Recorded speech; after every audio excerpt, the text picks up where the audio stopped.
welcome back to another Lone Angler podcast. I believe it's episode or podcast number 198. You believe that? We're almost to 200.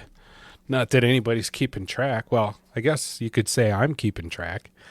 I hope everybody's doing good this morning. Yeah, we're living it up now that seeing open water. I'm gonna go ahead and crack me a bubbly.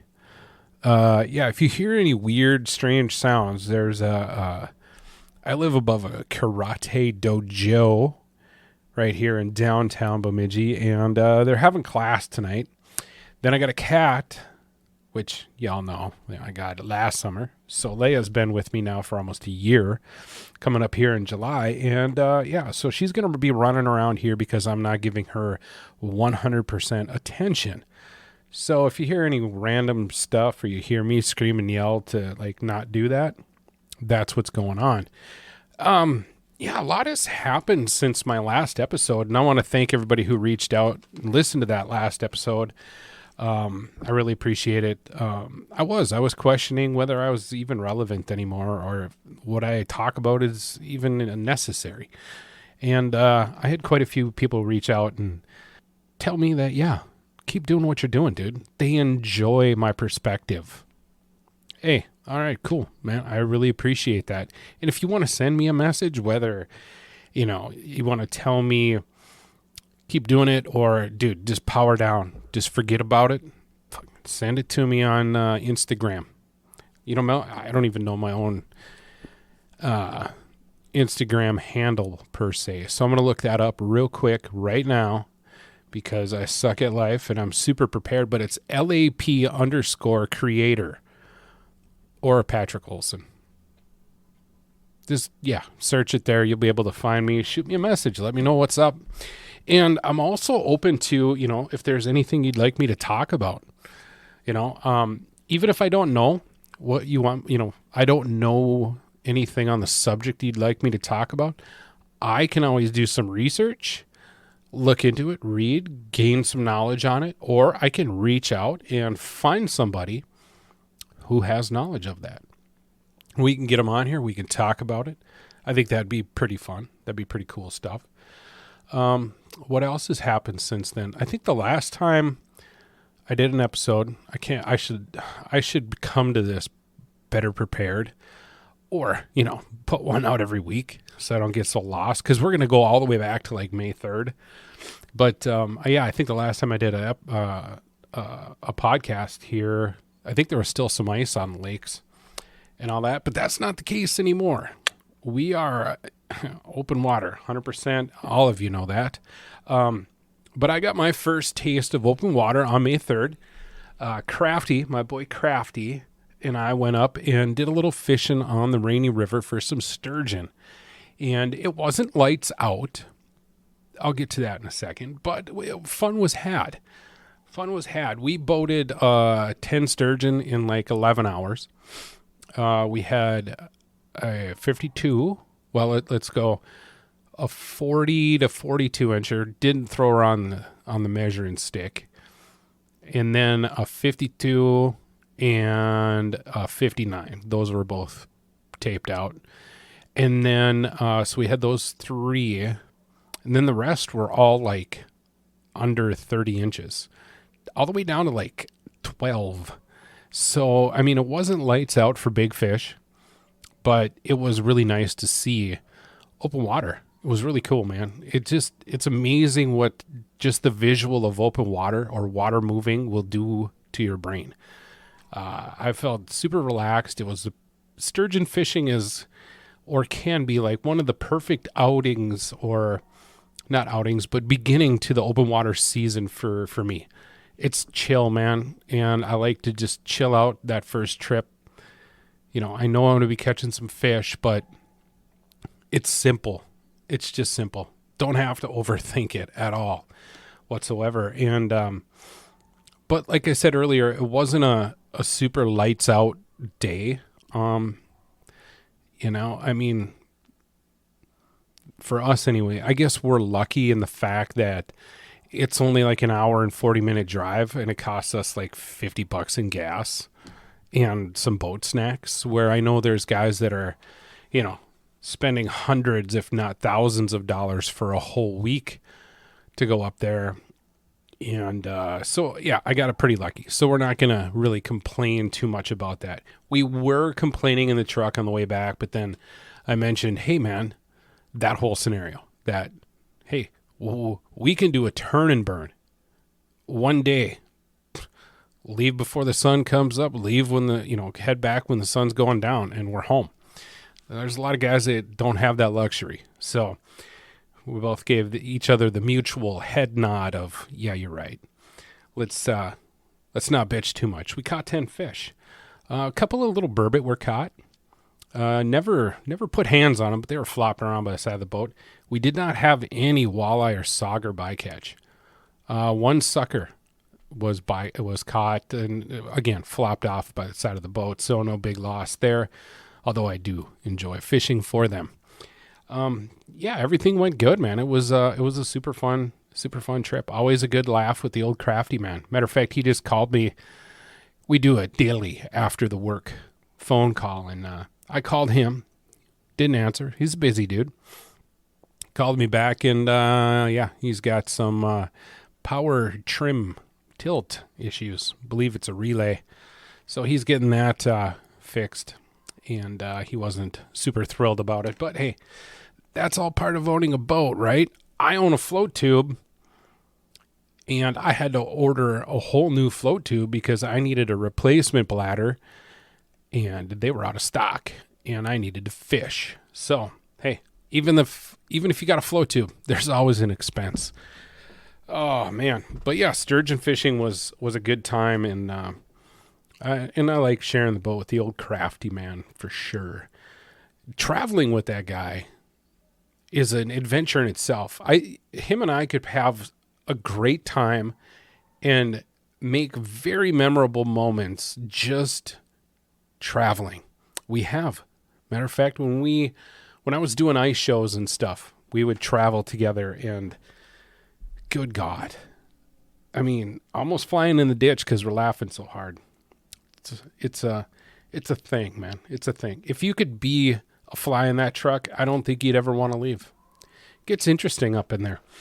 Anyway, yeah, so that was back May 3rd, and then, here we are, sitting, getting ready for the open water season here, and doing my float tube prep stuff. Like I said, I already covered the part where I had to buy a whole new tube. Thankfully, it was only $233. So riddle me this. On Classic Accessories website, the Cumberland float tube, the tube that I use, is $403 on their website. On Amazon, it's $233, and the little blue name up there, it's their store, Classic Accessories Amazon store, $233. Riddle me that. And matter of fact, I had been keeping an eye on their website for when their replacement bladders were supposed to come in, or if they were in, and I had been checking for months. And I finally got a hold of them on the phone on my day off. Got a hold of somebody, and the guy, I don't know, started out great. Started out really friendly conversation. Hey, man, I need some bladders. I kept checking your website. I'm signed up for the email, but pressure's on for me because the opening of fishing is coming and the water is warming up fast, and I want to get out and tube. I haven't kicked since the end of September of last year, so I'm ready, And he's like, well, let me look that up for you. So I hear the little clickety clack on the old keyboard there, and he's like, I need to call somebody. So he puts me on hold. He comes back and he says, yep, looks like we're not going to get him in. We're going to get him in around the end of July. And I was like, that ain't going to work for me. And I should tell you that when I asked him if they knew when they were going to be coming in, I got this little, all right, let me check and see. It went just like that. I was like, oh my God, guy seems a little bit perturbed. I mean, he's working customer service. So anyway, he had a little bit of a chip on his shoulder. I don't know what was going on that day. I wasn't working there. But that instinctively gave me a little chip on my shoulder as well. So when he said end of July, I was like, well, that ain't going to work for me. So I guess I'm going to have to just buy myself a new tube. And he's like, I can take care of that right now for you. I was like, no. You're on your website. It's $403. I can get it on Amazon for $233. And he goes, that's a pretty good deal. Will that be all, sir? I was like, yep, it sure will. So hung up and boom, ordered a new tube. Got here in a week, which I'm going to get on a little side tangent. I'm really, really, really close to just canceling the whole Amazon Prime thing. I pay $127 a year for free shipping, when in actuality, I really don't order too much from Amazon. Rarely do I watch their streaming service, although I did last night. I watched Air. Oh my God. I'm not even a basketball fan, and that movie was phenomenal. But other than that, I really don't. And I heard that it's going to go up in price. It's going to be like $179 or something like that. If you're going to charge me almost $200 a year for your Amazon Prime features, bring back 2-day shipping.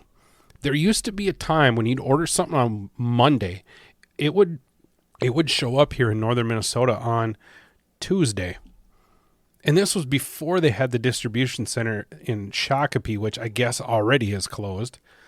That didn't take very long. 6 years. Anyway, if you brought that back, I might stick around. But no, it takes a week, 5 to 7 days. And I had to place another order. So this is where Amazon Prime or Amazon kind of sucks me in, okay? I didn't say off, I said in, okay? It locks me in. So I take the fly rod out for the first time. I'm super jacked up. I tied a wicked awesome little streamer I learned it from the guys at Fly Fish Food, the baby fat minnow. I tied one up before, but this one I did a little bit different. I used less material. That's something that I'm learning in this whole fly tying deal, is less is more. It takes a little practice, but I nailed this one. It was perfect. Really excited to use it. I get out to where I'm going to fish for crappies, and I start, doing my fly casting thing, which is a fucking sight unto itself because super rusty. I didn't put in enough practice time. And, I'm kind of just messing around on the dock. I haven't gotten in the tube yet. And I pitch it out. And I'm like, okay. And I start reeling it up, and it's going just fine. I'm reeling up the excess line, the stuff that's laying down on my feet. And it's going fine. And all of a sudden it starts to kind of tighten, and it won't turn. And the spool just pops off. I'm like, what the fuck is going on here? So I look, there's this little metal sleeve that goes over the shaft in that spool. And that was loose. So I tighten it back down, and I grab my multipliers and I kind of wrench it down. And because there's a little flat spot on each side at the top of this metal sleeve, so you can put a little wrench on there and tighten it. So I do that. All right, maybe because I had taken it apart in the winter to clean it.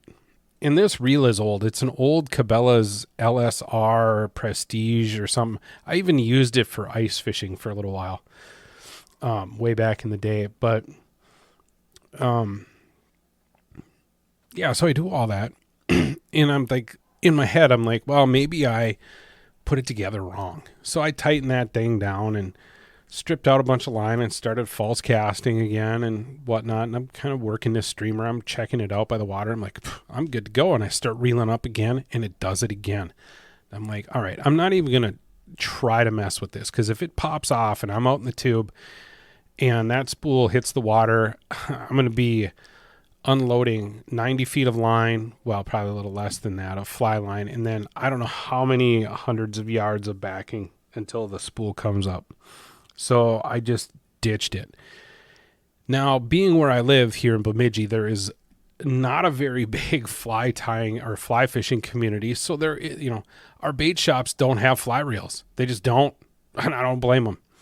And I got into a little talk with one of my friends that owns Ridgetop Outdoors, and I zipped down there and I thought, well, maybe Justin might have one sitting around, and he did, but it was a little tiny guy. It was for like a 1 to 3 weight or something like that. It's just super small. And, he's had the fly tires. I guess there's still a fly tires club here in town. I'm going to investigate that someday soon here, but they've been wanting him to get supplies in here. And it's like, as much as I would like that, the community isn't, the fly fishing community just isn't big enough for you to invest that kind of money to put that stuff in your store. But I thought I was just looking for an inexpensive reel. And I thought, well, shit, I'll go to Wally World. They might have some composite jobby sitting there for $25-$30, no dice. I did find a fly reel within driving distance down in Hackensack at Swanson's Bait and Tackle. And there I was sitting in my float tube with a spinning rod, talking to him on the phone. Their fly fishing guy wasn't there. He had left early or something like that, and nobody else knew where these reels were. Apparently he keeps them in the basement or something like that. And he's got some fly tying stuff, but he's got nice reels, good Reddingtons and stuff like that. And the one I was eyeing up was like $119. And I was like, well, maybe I'll stop in on a Monday or something like that, or try to zip down there.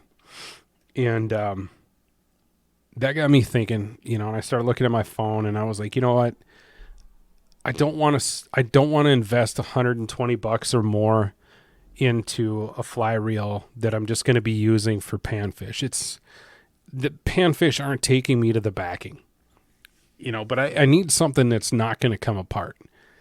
So I find myself on Amazon just looking for a reel that's under $100 that has a lot of reviews that is at least a 4.0 review rate. And lo and behold, what do I find? I find a reel. It's machined aluminum. It's got a sealed drag. This isn't an ad, but it's PC Fun, the Sword fly reel. $49 after tax. So I've got that coming, but I ordered it. I ended up finally deciding to just pull the trigger on it. It's going to be the best reel I can get for $50. I ordered it on Sunday. It'll be here Friday. So I was down. So that all happened on Friday. Ordered it on Sunday. But that Saturday, I decided I'm going to go ahead and get Ellen's fly rod set up. I had built an older 3-weight, 9-foot 3-weight G Loomis GLX like 20 years ago. As a matter of fact, I had a buddy, the guides were coming loose and stuff, so he rewrapped them and refinished them for me and that kind of stuff. And then I had an old Okuma fly reel that I got from Maddie Brewer that I also used for ice fishing for a little while. And that reel was going to go on there for her. So I got that all set up. And I ended up taking that out. So I gave her a chuck or two. And things seem to work out. I'm really excited for her to give it a try. And she's really excited for me to show her how to do it. And I told her, I said, hey, girl, don't expect anything crazy from your dad, because I'm learning this the same time you are. And so she actually thought that was kind of cool. And I, just a reminder, we're on the same level. I might know just a little bit more, but there's a better chance that I'm going to learn more from you. And she looked at me weird, like, how? And I said, because you don't have enough muscle memory built up from using spinning rods like I do. That's what I'm fighting. And she says, what's muscle memory? And I went in and explained all that to her. And she's like, oh, okay. Well, cool, Dad. We'll be on the same level, she says. I'm like, yeah, we will. And I gave that a chuck or two. And Yeah. What else has been going on? I'm sure the internet has been running wild with rumors. Well, not the internet, but at least northern Minnesota Facebook and, from Brainerd on up and whatnot. Yes, Glacier decided to consolidate plants and they closed the Bemidji production plant. And that's turning into a RV service center, which is actually a really cool idea. It's going to be owned by the same company that owns Glacier. And it's not the closing of that plant is not a signal of poor quality or workmanship or or anything like that. It's it's solely based on the economy. And it surprised me and it doesn't surprise me. And the reason it doesn't surprise me is, I used to buy $125 to $130 worth of groceries every 2 weeks. It wasn't that long ago. And if I buy those same groceries for $125, it doesn't last me but 3 days. So people are starting to look at their food budgets, which in a good economy, you don't really pay too much attention to your food budget because it's there. And, I'm just talking about one little red flag type signal. And all of our dealers are full. The yard down in Brainerd is full. And the end all be all of it, is with the economy the way it is and the prices going up and interest rates, people are hesitant on spending big. And I'm also one of those people.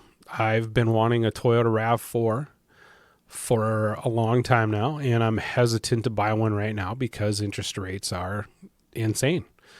And and matter of fact, I mentioned earlier that Krafty called me up and he was bringing his boat over to Ray's Marine, and he's like, "My God, look at all the boats out here." And I said, "Yeah, isn't that crazy? 2-3 years ago, those lots were empty. You couldn't find a boat to buy. You had all this money, but you couldn't find anything to buy. Now, 3 years later, you can buy anything you want. It's all in stock, but you ain't got the money for it." So, yeah, I just wanted to clarify that. I'm still working for Glacier. I'm still doing the CAD design and all that good stuff. So, we're going to go full steam ahead, and we're operating with one plant right now, and they're going strong. They still have some orders to fill, and they're taking any one-off customer orders. So if you do want to buy a fish house, head on to your local dealer and go ahead and put your order in. It will get built.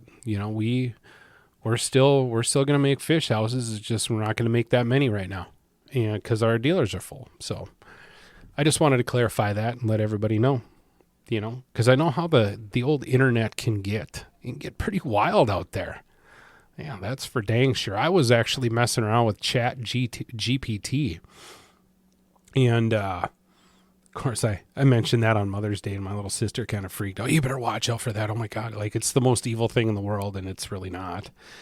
I mean, you got to put in your information, like it's not already out there.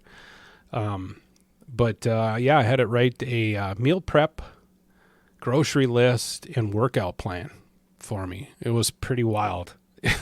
It was pretty interesting. It's got me tempted to mess around with some other things. And now there's this, it's an art-based artificial intelligence website or app or whatever called Wonder. And there's a painting that I've tried to do myself, but I suck at painting. But I'm thinking about plugging in the prompts for this and seeing if it can come up with it the way that I picture it in my head.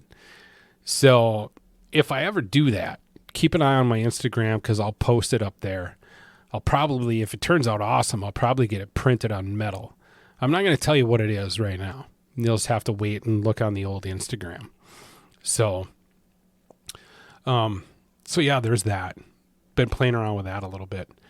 The other thing I've been contemplating, I just sold my GoPros. I had a little GoPro, the little Cube, the Hero Session 5.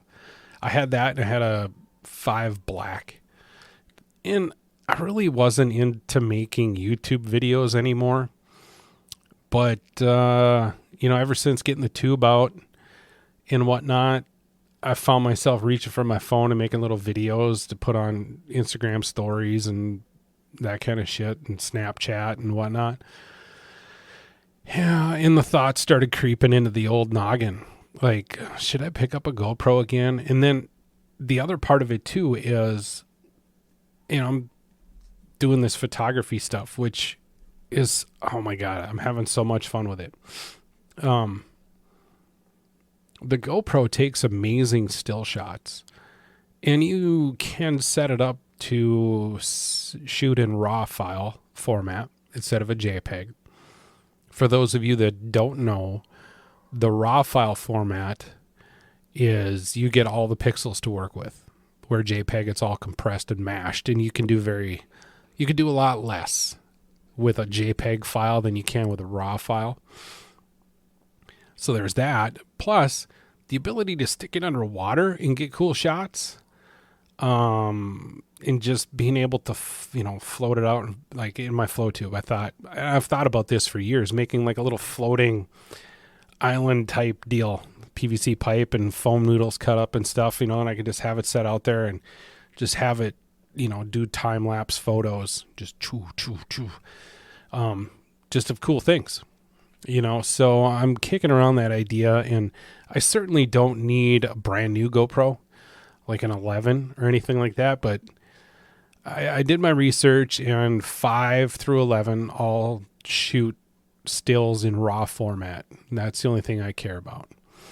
So I might go on the hunt for a used GoPro or wait for the 12 to pop out, and that means the 8 will be super cheap yet.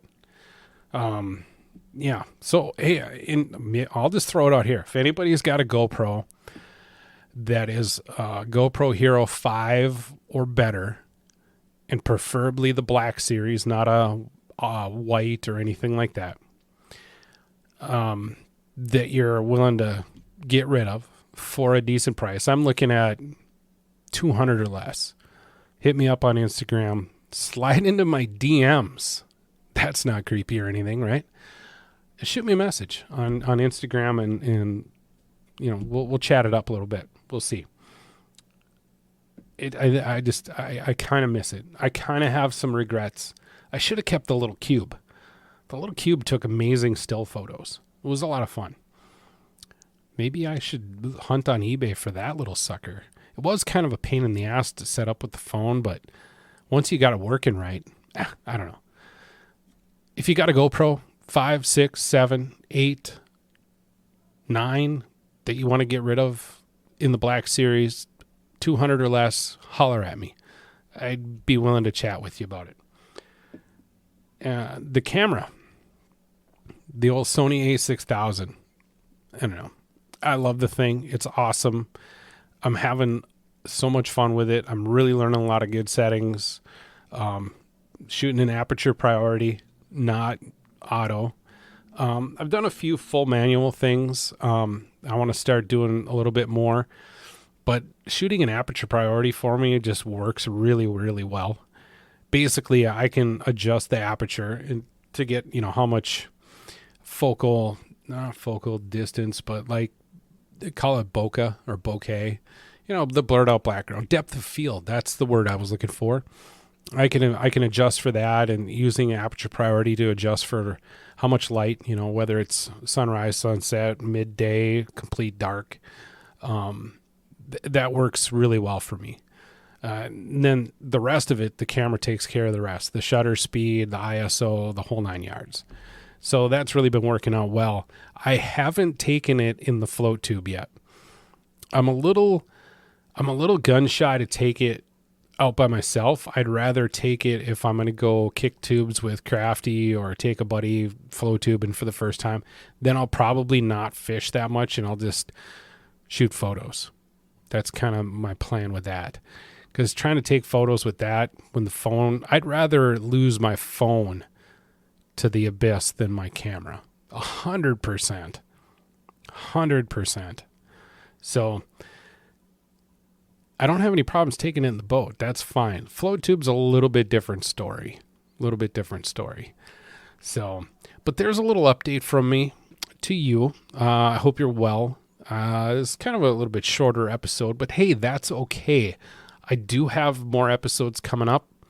Matter of fact, coming up here probably next week, it'll be recorded, but I'm going to chat again with Tyler Winter, and we're going to talk about the bill that just passed. So stick around. Pay attention for the drop on that one. One more thing before I go. I want to sincerely apologize for those of you that haven't been getting the New Lone Angler episodes for a while. I personally noticed on my phone, because I don't listen to my own podcast. I do when I'm putting it together, but then after that I don't. I noticed that my iTunes library only went up to, I don't know, like there was a bunch missing. And like Spotify, there was a bunch missing. There's still 40 episodes on Spotify that are missing, and it's the first 40 episodes. And what that is on Spotify is the first 40 episodes, I used an app on my iPad, my old iPad, called GarageBand to record. And it would only record in MP4 format. Now that I have the iPad Pro that I've been using and Ferrite to put together this show, I can set it to record to MP3.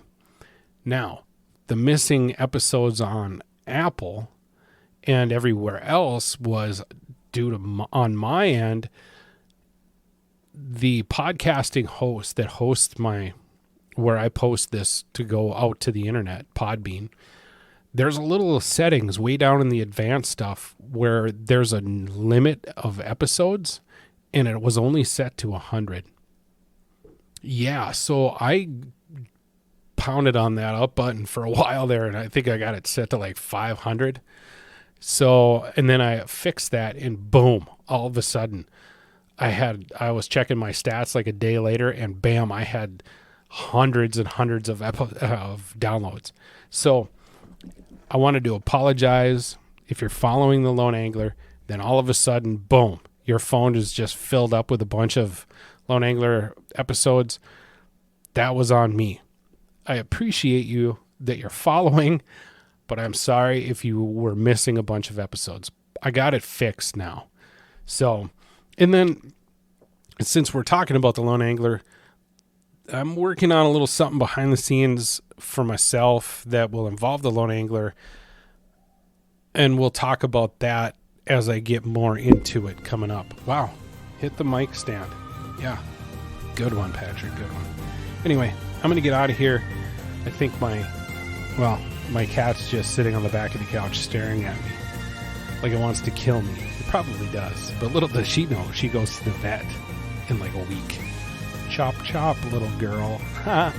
Anyway, that was super weird. You guys keep it weird. I will talk to you later. Thanks for listening. Bye.